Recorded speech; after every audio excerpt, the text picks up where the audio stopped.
他来了，他来了，他带着自己又大又美丽的战舰走来了啊！好久没写董王了，最近我的灵感老缪斯又整出了新花样，在美军系统这个密不透风的利益共同体外逡巡了这么久，董王终于是找到了突破口了。左手搞4星上架优化，右手握军舰航母分红。我认为这次川普大统领是有能力把手伸进美军这个美国婆罗门的绝对领域，民主党和共和党建制派最后的政治阵地的。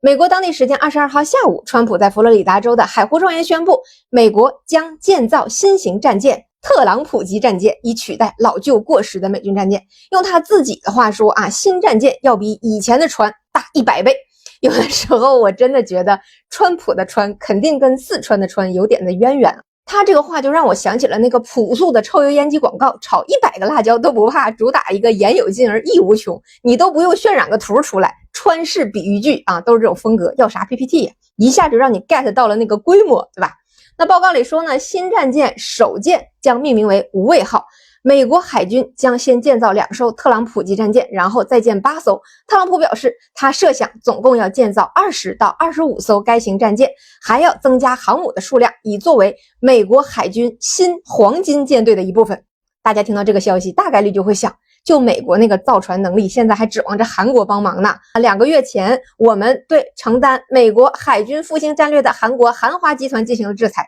对方瞬间就跪了。现在是要指望美国自己的造船厂来造这个无畏号和大统领嘴里的航母吗？要知道啊，3周前美国才因为建造能力的问题宣布放弃了星座级护卫舰项目。这个项目是2016年提出的构想，花了20亿美元。第一艘战舰据说是要21年交付，到项目取消都只建了个壳子出来。主要原因就是因为美国的建造能力太拉胯了吗？现在美国的造船业效率低下，严重没落啊，已经到了军舰在船厂等维修可以直接等到退役的地步了。一艘阿利伯克级驱逐舰在美国修船厂修了9年多，其全周期寿命也就30到40年。就美国的这个制造业能力，别说特朗普级战舰了，特朗普上个任期定的空军1号还没影呢。那这一看就很扯的军舰计划到底是为了什么呢？这个啊，就有点像对某岛的军售，真正的重点它是画饼，画了饼，大炮不响，也有黄金万两。这川普的军舰航母饼啊，也有异曲同工之妙，妙在何处呢？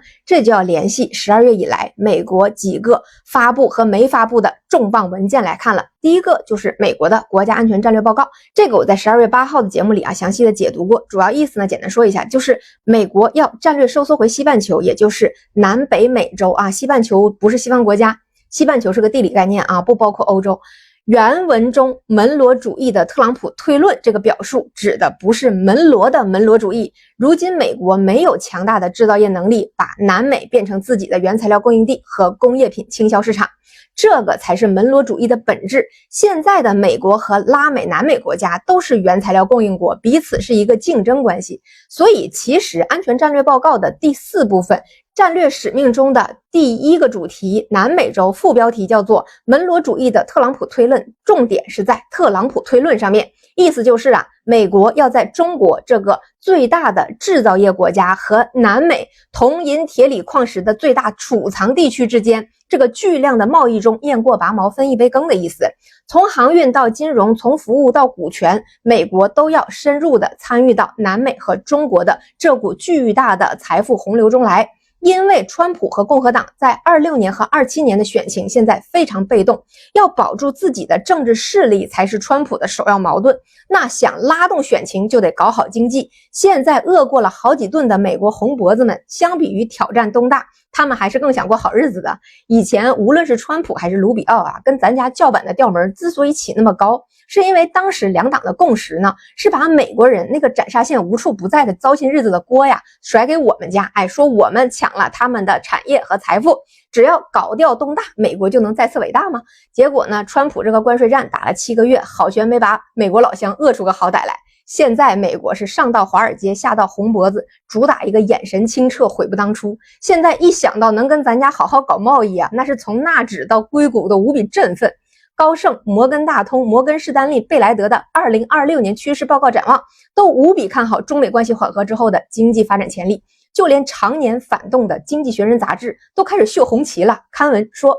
中国是今年的超级强权，然后列举中国在贸易战中击败特朗普，以及关于中国在制造业、稀土供应链、人工智能、药物试验以及科学研究等等方面的主导地位。我多次强调过，政治是经济的集中体现，现在美国的经济需要中国，特朗普需要振奋经济，那自然就要在安全战略上做出配合我们需要的收缩。连一直狂吠不止的卢比奥都开始强调保持跟中国的友好关系对美国至关重要了，就能明白现在共和党的选情是有多被动了。如果他们的选民想看到的是接着叫板，接着极限施压，以卢比奥这种表演型政客的嗅觉，绝对不会是前些天记者会上的做派。除了快速的恢复经济，川普本人也急需要一个政治小金库，用来拉拢各个派系的利益，给自己的铁杆票仓一些看得见的实惠，这些都得从小金库里出。他原计划是用各国交的保护费组建一个主权基金来干这个事儿，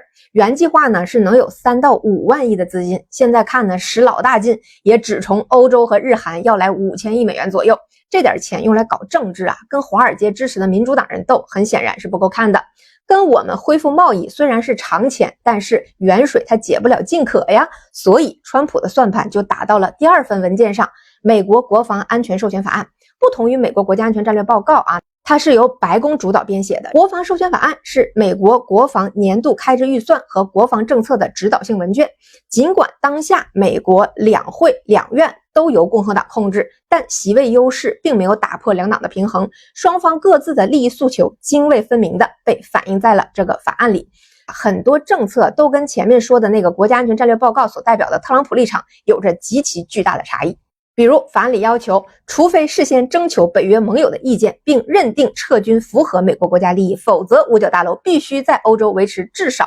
7.6 万名美军以及主要军事装备，禁止美军欧洲司令部指挥官放弃北约最高指挥官的头衔。就从这些就能看出来欧洲其实就是民主党的欧洲，跟特朗普对欧洲施压，甚至计划考虑从欧洲撤出部分兵力并取消欧洲司令部的这个立场是南辕北辙。法案还规定，在未来2年内，每年要拨款4亿美元用于生产援助乌克兰的武器装备。虽然比拜登任上动不动就上百亿美元的援助差了不少，但是呢，前天万斯还在呼吁美国人的钱应该花在自己的福利上，用来孝敬父母。转头一看，4亿美元孝敬乌克兰了，民主党人那套不认爹娘的觉醒病毒原来在这儿等着呢。授权法案呢还规定，禁止美国政府随意切断对乌克兰的情报援助，扣留战争部长赫克塞斯1/4的俸禄，直到他交出攻击委内瑞拉贩毒船的这个录像资料。那做了这么大的牺牲，共和党得到了什么呢？除了将一些此前川普颁布的总统令法律化，比如裁撤多元化与气候项目，支持在美国西部边境部署国民警卫队和现役部队，所谓拦截非法移民和毒品，其实是威慑拉美，让其乖乖配合前面提到的门罗主义的特朗普推论嘛。但是特朗普做了这么多让步，商人出身的他怎么可能会为了这么一点不对等的利益就签署这个法案呢？他真正想要的是后面这个部分。一、提升武器采购效率；第二，开发金琼导弹防御系统，使该系统的资金支持得到了落实。之前节目里给大家讲过美媒曾经爆出过这个金琼系统号称是万亿级规模的投入，第一阶段就有1750亿美元规模，其中 75% 的份额是给了由安杜里尔公司、帕兰蒂尔公司和 SpaceX 3家组成的硅谷科技资本竞标组合的，当时就被解读为硅谷科技资本要分走美国传统军工复合体的蛋糕了。这几天为啥据说马斯克和川普的友谊的小船又在修复了？是不是就有线索了？这又跟开篇我说川普有能力把手伸进美军有啥关系呢？要知道，美军真正忠于的是利益，无论是华尔街想要驱赶某地地缘的资本回流美国，还是共和党建制派想要石油，亦或是两党都绝不允许向卡扎菲之流绕开美元卖石油，欧元想挑战美元的地位，美军都会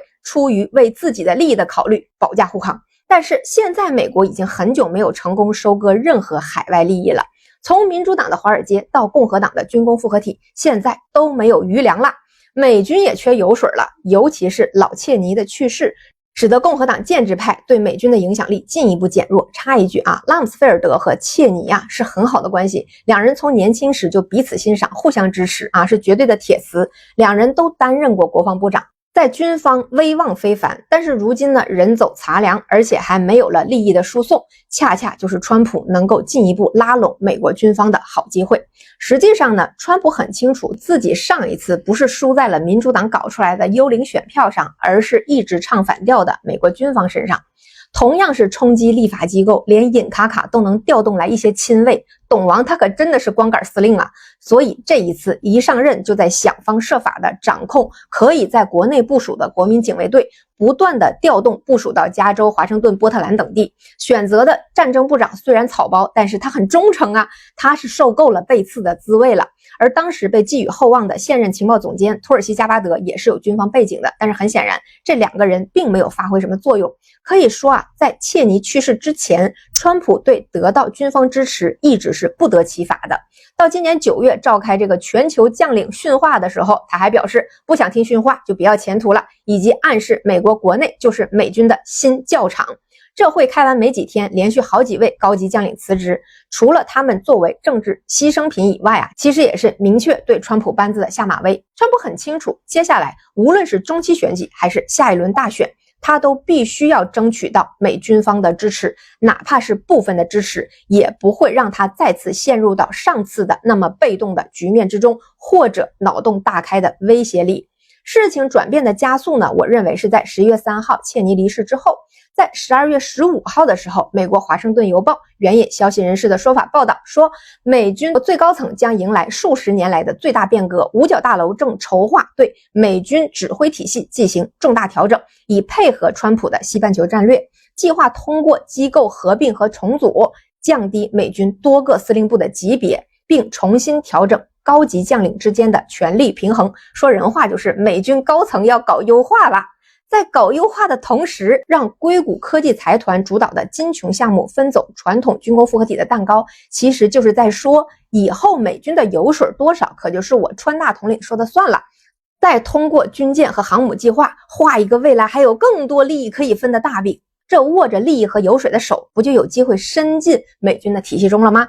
船造不造得出来不要紧，美军方看到的是钱有没有明目从国会里被掏出来，这就够了。而第三个重要的文件就是本该在12月中旬就发布的2025咱家的军力报告，迟迟没有出来，就是对现在川建国同志这套连环招有效性的一个验证。因为这个对咱家的报告啊，实际上是一个事实性的基础。